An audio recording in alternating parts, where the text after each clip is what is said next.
Oke ya, Mas Tri, Mas Tri sama Acong, kita mulai dulu untuk penjelasan singkatnya. Ya mungkin ini nanti dari hasil penjelasanku yang sederhana ini bisa kalian coba cari kira-kira mana yang kurang jelas sehingga sebisa mungkin nantinya aku akan menjelaskan sampai kita semua itu bisa sama-sama merata pemahamannya.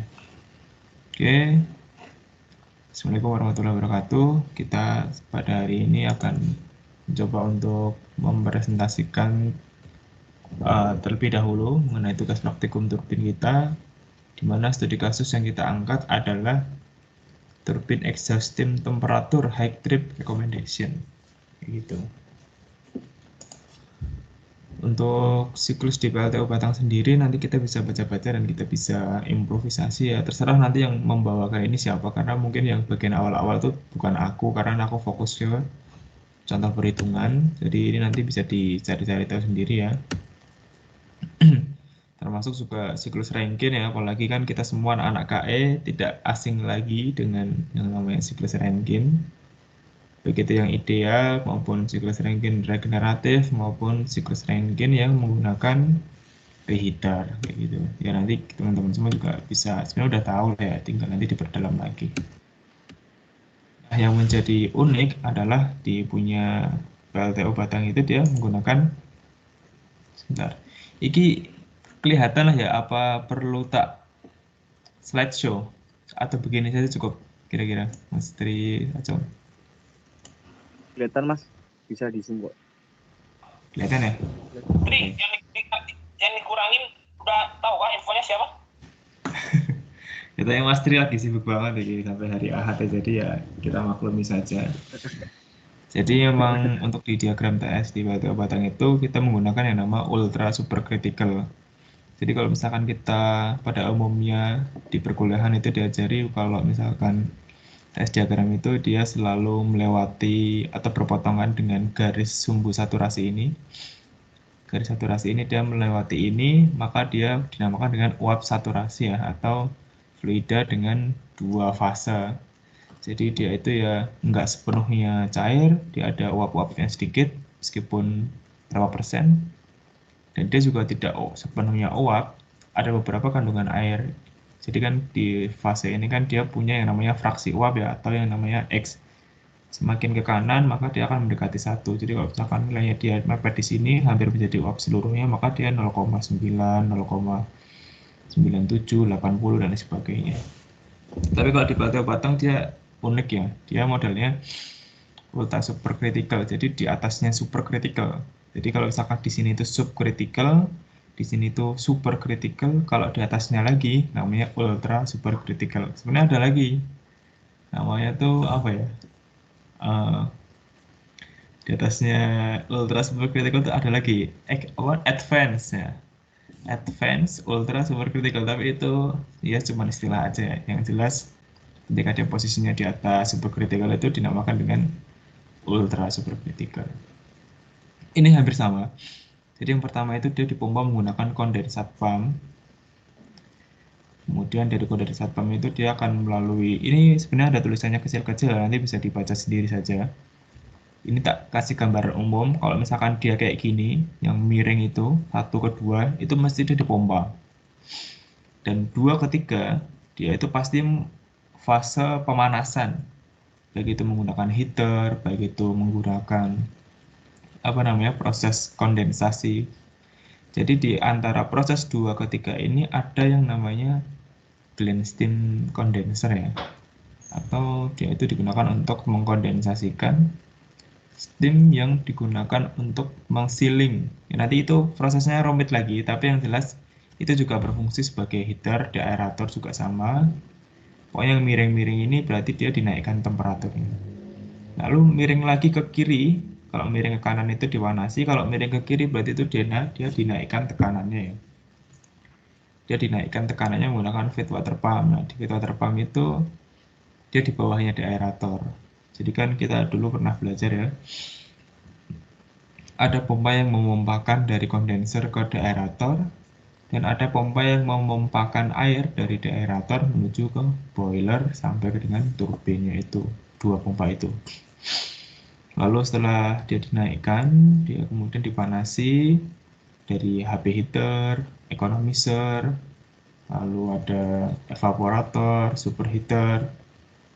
Nah, yang unik adalah karena kan kalau misalkan dulu kita kuliah modelnya kan subcritical ya. Jadi setelah sampai sini dia masuk ke garis kubah saturasi ini. Artinya dia temperaturnya naik sampai mendekati ke temperatur saturasi sehingga dia melalui proses pendidihan ya atau berkutuk-berkutuk airnya menandakan energi latennya itu atau energi yang ada di dalam panas itu dia dimasukkan ke dalam air sehingga dia proses berubah fase. Kalau di punya kita enggak. Jadi ketika air itu dari economizer turun ke downcomer menuju ke kalau di sini namanya furnace inlet heater di bawah itu. Ketika dia tuh mulai dipanaskan di water wall itu, dia langsung berubah fase. Jadi lewat sini langsung just berubah, just. Paham ya? Jadi nggak melalui proses pendidihan, tapi langsung berubah fase jadi uap airnya. Itulah yang menjadi unik ya di Batu Batang itu, karena teknologinya pakainya ultra supercritical. Tapi itu hanya di apa namanya di beban tinggi ya. Maksudnya kalau misalkan dia di beban rendah, tetap ada air yang terbentuk. Jadi dia mungkin nggak di sini, tapi agak di bawah sini. Karena pemanasannya itu belum setinggi ketika dia itu beban penuh. Karena kan tergantung situasinya ya. Kadang kita juga waktu startup kan beban rendah, jadi masih ada air yang diproduksi. Tapi kalau misalkan keadaan normal operasi dia seperti ini. Jadi setelah dipanasi di evaporator, dia langsung berubah fase jadi uap. Jadi nggak melalui proses pendidihan sama sekali. Itu terus kemudian dia masuk ke HB turbin, ini HB turbin, kemudian masuk ke boiler lagi untuk dipanasi di reheater. Lalu setelah dari reheater dia dimasukkan ke LP turbin dan LP turbin alpha dan LP turbin bravo dan dikondensasikan uap keluarannya menggunakan kondensor. Kira-kira ada yang mau ditanggapi dulu kah? Acang, Mas Tri? Kalau kurang jelas. Bisa dilanjut, Mas. Jadi lanjut ya. Pokoknya nanti kalau misalkan ada yang bingung atau gimana bisa tanya. Karena aku juga masih berupaya juga untuk memahami ini supaya bisa dijelaskan secara ringkas ya. Intinya kayak gitu. Nanti kalau pas jelasin pakai yang ini aja deh. Nggak usah nyebutin yang beban rendah dia masih memproduksi air. Jadi dengan cara seperti ini uap itu tidak mengalami yang namanya mendidih. Jadi akan menghemat waktu lebih cepat dalam proses menghasilkan daya. Karena kan kalau dia harus mendidih dulu, sedangkan kita butuh naik float cepat nih, misalkan, otomatis kan kita harus nunggu dulu, dia harus berubah fase dulu. Tapi kalau kayak gini, naik floatnya itu cepat kayak gitu. Mas mau tanya, Mas. Yang tadi diagram yang tadi, waktu Yang ini? dari heater sampai ke garis yang merah itu teknologi yang digunain apa ya, Mas? Kok bisa langsung merubah fasenya itu? Kita Apakah menggunakan kayak biasa gitu? kayak apa? Penukar yang lebih banyak atau gimana gitu, Mas? Sebenarnya esensi dari kenapa kita bisa memproduksi apa namanya metode semacam ini itu karena berbahan dasar dari materialnya sendiri ya. Jadi kita menggunakan jenis material yang sangat kuat, pressure-nya tinggi juga. Karena itu tekanan keluar dari pompa feed water itu hampir 33 MPa ya atau 330 bar. Itu besar sekali. Dan ya mau tidak mau teknologinya yang harus apa namanya mengakomodir tekanan sebesar itu. Pipa-pipanya lebih kuat. bahannya juga lebih tangguh ya, intinya kayak gitu. Jadi akhirnya dia bisa naik ini. Kalau misalkan dia nggak kuat bahan pipanya, ya udah terpaksanya dia harus di apa namanya, dilewatkan ke kubah saturasi ini dulu. Dia harus mendidih dulu supaya menyelamatkan bahannya. Tapi kalau bahannya kuat, dipanasi terus, dia mengakomodir itu, berarti dia kuat. Jadi teknologi di situ. Ada juga yang namanya water separator, Cong. Jadi di punya PLTU itu nggak ada yang di PLTU Batang itu nggak ada yang namanya water drum atau steam drum, itu nggak ada. Tim drum itu. Adanya water separator. Jadi kalau misalkan beban rendah, tadi kan aku sempat bilang kalau beban rendah itu steamnya itu masih mengandung air, maka dia harus dipisahkan dulu antara air dengan uh, steam yang akan dipanaskan ke superheater itu. Makanya ada yang namanya water separator. Dia prinsipnya cuma sentrifugal aja ya. Jadi steam itu kemudian dimasukkan ke semacam cyclone kayak gitu. Dia sentrifugal karena density-nya berbeda antara yang panas dan yang dingin. Kalau air itu kan lebih dingin ya, maka dia akan jatuh ke bawah. Nanti kalau misalkan yang steam, yang density-nya itu lebih ringan dan panas, dia akan lebih ke atas, maka dia masuk ke superheater. Kayak gitu. Intinya kayak gitu aja sih. Tapi kalau misalkan keadaan normal operasi ya, steam yang masuk ke water separator itu langsung bles masuk ke superheater semua, nggak ada yang jadi air. Jadi gitu, teknologinya di bahan, Cong. Oke, di material berarti. Ya, Mungkin betul. untuk antisipasi besok Mas, mungkin kalau ada yang tanya material digunakan tuh pakai apa ya? Kan Material ya. material. Nanti tak coba cari dulu ya, Cong. Itu soalnya masuk ke boiler, Cong. Nanti tak coba cari. Tetap tak siapin nanti. Nanti tak share Iya, di grup buat aja. antisipasi aja sih Mas. Siap. Oke, mungkin ada lagi, Mas Tri mungkin atau masih sibuk? Bro, lanjut aman. Lanjut ya. Oke, sebentar. Kalau ini kelihatan sedikit lah ya. Iya, Kelihatan nggak, kelihatan. Mas Bro?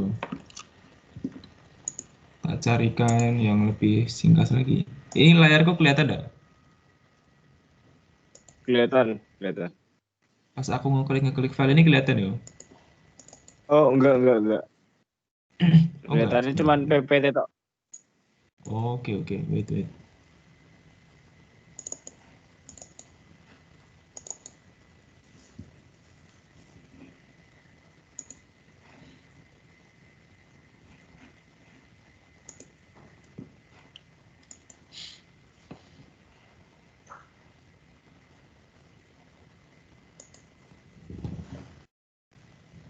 Kalau yang ini udah kelihatan ya? Iya, kelihatan. Oke. Jadi ini nanti juga akan aku munculin di presentasi. Ya, ini sebagai gambaran singkat sebagai orang awamku apa namanya disadaran itu bisa jadi bekal kayak gitu untuk memahami keseluruhan skema operasi yang ada di PLTU. Ini ada banyak ya, mulai dari apa namanya proses pengangkutan bahan bakar dari apa namanya itu eh, kapal tongkang itu, kemudian pakai jeep crane sampai ke sini silonya boiler. Lalu ada juga untuk wastewater treatment di sini dekatnya stack ini. Ada juga proses pembuatan air dari air laut di sini di daerah kiri sini. Dan juga main plan ya. Main plan itu nanti akan kita bahas juga sedikit. Dan juga sisi electrical ya, keluaran dari generator. Nah, sebenarnya untuk pembahasan mengenai turbin itu sendiri, kita lebih ke main plan ya. Jadi kita membahas tentang siklus air dari kondenser sampai ke kondenser lagi ya, acuannya TS diagram itu. Dari kondenser, pompa, masuk ke boiler, masuk turbin, kembali lagi ke kondenser. yang pertama adalah kita ke kondenser ya. Sampai kelihatan lah ya ini gambarnya. Iya, ngeliat. Kelihatan ya ini ada kondenser. Ini tak jelasin singkat aja. Nanti kalau misalkan tidak jelas besok tanya aja nggak apa. Jadi kondenser ini ada LP turbin A, ini LP turbin Bravo. Steam yang dari sini keluarannya akan dikondensasikan di kondenser dan hasil dari uap yang sudah berubah fase jadi cair itu akan ditampung di yang namanya hot well. Hot well itu ada di elevasi yang sedikit lebih rendah dari kondenser. Jadi nanti kondenser ini tuh ada elevasi yang lebih dikit lagi, ada elevasi yang lebih rendah lagi kayak cekung gitu. Nah itu namanya hot well. Ada di bawah situ. Air yang ditampung dari sisa sisa sih hasil air yang ditampung dari proses kondensasi steam di dalam kondenser ditampung di hot well kemudian akan disirkulasikan menggunakan kondensat pump. Ini ya kondensat pump. Ini ada tulisan kapasitasnya. Kondensat pump itu ya biasalah pompa fungsinya untuk mengalirkan air dari kondenser menuju ke di sini posisinya di aerator. Nanti di aerator di sana. Kondensat pump dia melalui yang namanya Glen steam condenser ya. Glen steam condenser itu tadi yang tak maksud dia sebagai heater awal juga dan juga dia itu berfungsi sebagai mengkondensasikan steam yang digunakan untuk gland sealing. Jadi kan turbin itu kan poros ya. Bentukannya turbin kan ada poros, ada sudu-sudu. Nah, poros itu kan tandem kompon ya, nyambung semua ya antara LP, HP, IP, semua kan nyambung. Nah, tapi kan masing-masing silinder itu kan dia punya rumah ya. Misalkan HP itu dia punya rumah sendiri. LP itu punya rumah sendiri, IP itu punya rumah sendiri. Nah, masing-masing rumah itu kan ada jaraknya ya. Nah, jaraknya itu biasanya diisi kayak misalkan piring atau misalkan lubrikasi. Jadi orang tuh bisa lewat di sela-sela itu. Nah, kita itu ingin mencegah supaya uap itu nggak keluar dan membahayakan operator. Makanya, karena kan tekanannya tinggi ya, kalau misalkan uap masuk, jebres gitu, nabrak sudu-sudu, ada kemungkinan juga uap itu kan menyebar ke segala arah. Dia keluar akhirnya melalui celah yang di rotor itu. Karena kan ujung apa porosnya itu kan menonjol ya, dia nggak mungkin ketutupan semua kan. Nah itu dia dilindungi pakai yang namanya gland sealing dengan cara ada uap yang menahan supaya uap itu nggak bocor keluar dan supaya uapnya itu nggak bocor keluar dia tuh disedot pakai ini gland steam condenser ini. Jadi di sini tuh vakum sehingga gland seal itu masuknya ke sini semua kayak gitu. Ya itu nanti nggak terlalu penting sih, tapi itu just info aja. Gland steam condenser kayak gitu. Nah, nanti dia masuk ke CPP. CPP itu condensate polishing plant. Dia itu semacam resin isinya yang fungsinya untuk membersihkan ion-ion yang terkandung di dalam air. Jadi kan kalau misalkan kita tahu bahwa pipa itu kan berasal dari ferro ya, berbahan dasar ion ferro. Jadi kalau ada air lewat di dalam besi pipa itu ada sebagian ion itu yang terlarut di dalam air. Maka dia tuh fungsinya untuk membersihkan ion-ion itu. Intinya kayak filter lah CPP itu. Filter tapi dalam skala yang ion. Dan nanti dia kan akan apa namanya itu istilahnya eh, kalau apa namanya resin itu kan akan jenuh ya. Dia udah ketempelan banyak ion nih lah, dia bakal diregen kan, diregeneration. Dan nanti yang kotoran-kotorannya yang sudah nempel-nempel itu dibuang ke ammonia removal system. Itu just info aja. Tapi setelah dari CPP, dia akan dinaikkan ke kondensat booster pump. Itu juga pompa masuk ke LP heater alpha. Ini LP heater lah, ini semua itu LP heater. Masuk ke LP heater, lalu masuk ke aerator. Ya ini yang tadi ya. Bentar. Apa namanya? Ke yang agak garis miring tadi tuh loh, garis miring ke kanan itu dari Ini dari apa? Clean steam condenser sampai di aerator. Nanti ini ada yang namanya TBFPBB, booster pump.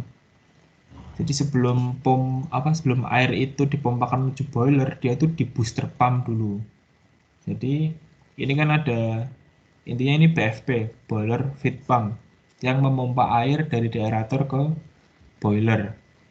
Tapi kadang karena tekanan discharge-nya itu tinggi, otomatis kan tekanan suction-nya itu juga tinggi juga kan.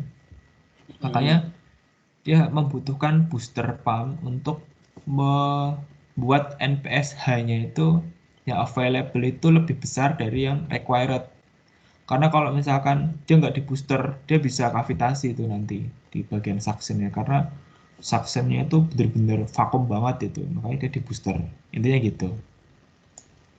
Nah, setelah menggunakan booster pump ini, dia masuk ke HP heater. Ini HP heater itu ada 3 tingkat ini.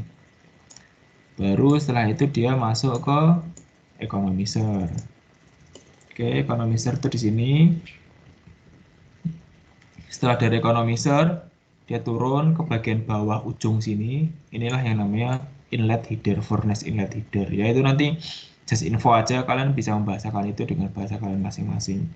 Setelah itu dia naik ke water wall. Di sini dia dipanasi ya, secara radiasi, secara konveksi, konduksi lewat sini. Lalu dia akan masuk ke yang namanya water separator. Ini tidak maksud cong, water separator. Water separator itu untuk memisahkan antara steam dan water secara sentrifugal. Nanti kalau misalkan dia apa namanya modelnya ada airnya akan ditampung di water separator drain tank dan dia akan dipompakan lagi ke inlet economizer menggunakan boiler circulation pump. Jadi alurnya dari sini ditampung, lalu dia dipompakan lagi. Nah, sini. Discharge-nya ini ya. Discharge-nya ini dipompa ke inlet economizer. Tapi kalau yang hasilnya steam, dia akan masuk ke primary superheater. Primary superheater itu yang sebelah kanan sini. Lalu dia dibawa lagi ke secondary superheater. Ini yang kiri, paling kiri. Lalu setelah itu dia masuk ke tertiary superheater. Dari tertiary superheater ini dia baru masuk ke HP turbin. Ini HP turbin. Keluaran HP turbin ini dia masuk lagi ke boiler. Ya. Masuk ke primary reheater. Ini satu RI ini primary reheater. Lalu dia masuk ke secondary reheater. Dari secondary reheater masuk ke IP turbin. Keluaran dari IP turbin dua ini sebelah kiri dan sebelah kanan masuk ke LP turbin alpha, LP turbin bravo. Baru setelah itu dia dikondensasikan lagi ke kondenser. Udah gitu doang, simpel aja, nggak usah dibuat pusing. Nanti yang jelasin ini kayak gitu. Ada pertanyaan mungkin? Oke mas, kopi. Kopi ya. Kira-kira perhitungan perlu tak jelasin nggak apa nanti biar besok aja lah sekalian lah ya. Biar nggak minta waktu banyak. Ya, boleh. Terus ini sedikit sih, sedikit. Ntar lagi selesai. Ini PPT-nya udah muncul ya? Ya, muncul. Jadi gini Cong, ini kan besok itu udah tak hyperlink ya untuk beberapa ini supaya teman-teman itu punya ada gambaran. Misalkan nih studi kasusnya itu turbin exhaust steam temperatur high. Ini tuh sebenarnya apa ya? LP turbin ya. LP turbin itu kan yang paling terakhir yang paling terakhir menerima uap setelah dipakai di HP, setelah digunakan juga di IP kan. Dia itu kan menerima sisa-sisa uap. Nah, kadang dia itu juga jadi masalah karena misalkan vakum di kondensernya itu tidak berfungsi dengan baik, jadi kan fungsi vakum itu dia juga nyedot steam yang ada di LP dia itu untuk turun ke bawah sehingga ada aliran, ada flow ke bawah. Kalau vakumnya jelek, dia itu steamnya nggak mau turun sehingga dia itu tersendat di bagian atas LP turbin tadi itu sehingga kalau kayak gitu pressure-nya naik sesuai dengan hukum gas apa namanya gas ideal, pressure naik, temperatur pasti juga naik. Makanya itu menyebabkan terjadinya kerusakan-kerusakan pada material karena LP turbin itu benar-benar ringkih ya karena terutama yang blade terakhir karena di sana kita juga apa namanya didesain LP blade terakhir itu menerima fluida dua fase. Jadi kadang steam itu belum sampai di kondenser dia sudah berubah fase jadi air. Jadi kadang blade terakhir itu kayak kena tumbukan-tumbukan air gitu loh karena steam itu udah berubah fase duluan sehingga rawan rusak apalagi kalau temperaturnya panas. Makanya itu kita membuat sistem proteksi ini tuh dasarnya dari situ. Nah, di sini ada beberapa hyperlink yang bisa diklik. Misalkan nih, kegagalan sistem auto spray exhaust hood saat temperatur di atas 70. Kita cek. Nah, ini ya, gini teman-teman konsepnya. Ini ada LP turbin ya, yang aku garis apa namanya, yang aku kasih kursor ini LP turbin 1 dan LP turbin 2. Di sini ada yang garis hijau kecil ini, form kondensat booster pump. Itu ada suatu saluran pipa. Jadi ada header ya, ada header pipa. Dari header itu ada satu tappingan ya, tappingan bentuknya kayak gini. Dan ada beberapa valve-valve yang di sini yang digunakan. Nah, dia itu fungsinya untuk menyepray di keluaran LP turbin exhaust itu, exhaust steam maksudnya. Ketika temperaturnya itu di atas 70. Nah, ini tuh otomatis akan buka. Ya. Kalau misalkan dia tadi nggak buka, berarti ya otomatis ada masalah di situ. Makanya kita harus cek supaya itu berfungsi. Ya, itu kegagalan sistem auto spray berarti apa namanya on off valve-nya ini tuh bermasalah. Karena dia tidak mampu membuka di saat temperatur itu sudah naik mencapai 70 derajat, sedangkan standarnya itu 70 derajat. Gitu. Misalkan DSH spray control valve isolation valve closed. Jadi gini teman-teman, prinsipnya ini kan LP itu, saya gimana ya jelasin ya. Ini agak sedikit ribet sih, tapi semoga teman-teman nyangkat. Apa namanya? Kalian masih asing nggak sih sama istilah yang namanya Glen Seal? Glen Steam, Glen Seal itu masih asing nggak? Apa udah ada gambaran sebelumnya? Yang buat sealing di pompa itu sama bentuknya mas gitu. Sealing pompa. Kalau aku sih tahu Glen Seal itu yang bentuknya kayak panjang gitu dibuat melingkar di porosnya gitu ya. Yang kayak packing itu ya, packing Glen packing ya, atau mechanical seal itu ya, yang kamu maksud ya? Sama Ya enggak? prinsipnya hampir sama sih sebenarnya sih. Dia itu mencegah supaya fluida itu nggak keluar sama halnya kayak Glen packing di pompa. Dia kan mencegah supaya fluida itu nggak keluar kan, nggak bocor kan. Kalaupun bocor kan pasti apa namanya disediakan kayak drain ya, saluran drain tersendiri ya, sehingga dia itu bisa diarahkan bocorannya ya kan. Ya itu sama kayak gini persis.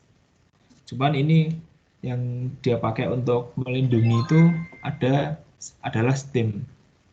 Nah, steamnya itu dari yang merah-merah sini kan. Ini ya, ada merah-merah ini. Dari sini, steam, dia akan dialirkan ke LP. Ini ada LP1, LP2 misalkan. Yang merah-merah ini tuh digunakan untuk mensealing sini. Supaya udara tuh nggak masuk. Karena di kondenser itu kan vakum ya. Sehingga makanya tadi aku bilang uap itu bisa turun itu karena kondenser itu vakum. Sehingga udara itu juga kemungkinan masuk. Kalau udara luar masuk otomatis kan mengganggu proses vakum karena ada gas-gas yang tidak terkondensasi. Sedangkan yang menyebabkan vakum itu sendiri adalah proses perubahan fase. Udara itu kan nggak berubah fase, apa ya istilahnya? Udara itu kan non condensable gas ya, gas yang tidak terkondensasi. Kalau ada non condensable gas itu mengganggu proses kondensasi sehingga mengganggu proses kevakuman. Nah, buat ada steam yang masuk ke sini supaya udara tuh nggak masuk, supaya udara tuh nggak mengganggu proses kevakuman karena proses gland sealing ini nanti dia akan masuk ke gland steam condenser ya. Jadi uapnya itu nggak akan masuk ke kondenser. Jadi ya kayak gitulah. Nanti kalau belum jelas silahkan tanya. Nah, tapi kadang yang digunakan untuk mensealing itu temperaturnya ketinggian. Maka kita butuh menurunkan temperaturnya pakai air. Nah ini, yang hijau ini. Hijau ini ya. Nah ini desuperheater tuh ini. Jadi steam yang digunakan untuk gland seal itu dia istilahnya kayak disemprot air gitu loh supaya temperaturnya itu turun kayak di superheater biasa kayak gitu. Nah kalau misalkan isolation valve-nya ini otomatis kan nggak ada air yang buat dinginin steamnya itu, makanya ya udah akhirnya ada temperaturnya naik sehingga di LP itu yang di blade terakhirnya karena kan posisi gland seal itu ada di ujung-ujung poros atau ya di ujung terakhir blade turbinnya itu kan dekat-dekat situ. Jadi kalau misalkan temperaturnya ini tinggi dan nggak ada yang nurunin temperaturnya, dia bisa menaikkan temperatur LP blade turbin kayak gitu. Terus ini juga sama, berarti yang tadi itu isolation valve masih nutup, kalau yang ini berarti kontrol valve-nya yang bermasalah. Mungkin itu sih, ada yang mau ditanyain kira-kira? Menurutku sejauh ini udah cukup kayak gitu, udah banyak. Gimana Mas Tri, Cong? Kurang jelas apa gimana nih? Jelas Penting banget kan? bro, tapi aku gak ngerti. Tak jelas jelas Makanya banget. bro, makanya iki aku nek orang ini piye iki so nak presentasi iki aku bingung. Ya salah penting kan setidaknya ono gambaran masuk ini. Ada, mungkin gini aja bro, kalau aku kan mungkin secara sistemnya kan nggak tahu semua ya. Nanti kalau ada pertanyaan mungkin ya mohon maaf paling yang pasti yang banyak jawab sampean itu loh ya. Nanti kita ini aja ya, di grup Bantar. Ya, apa di grup siapa chatting setidaknya, aja. setidaknya kalau jawaban yang gampang-gampang kasihkan kita sama si Yosep ya. Betul. Grup nanti ya. Ya. Sorry, aku jarang ini bro, soalnya lagi crowded ya tino-tino iki. Ya, mohon maaf ya teman-teman. Juga materinya akeh juga dan yo iki pun juga masih apa ya Mas ya? Masih sedikit ilmu ini yang bisa saya share ini.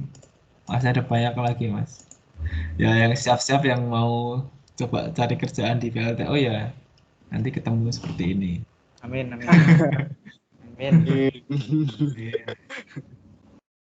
Yes, mungkin ngono wae ya, gen ora suwen iki recorde wis 36 menit ya, astagfirullah Iya, iki ngalahi dosen. Cocok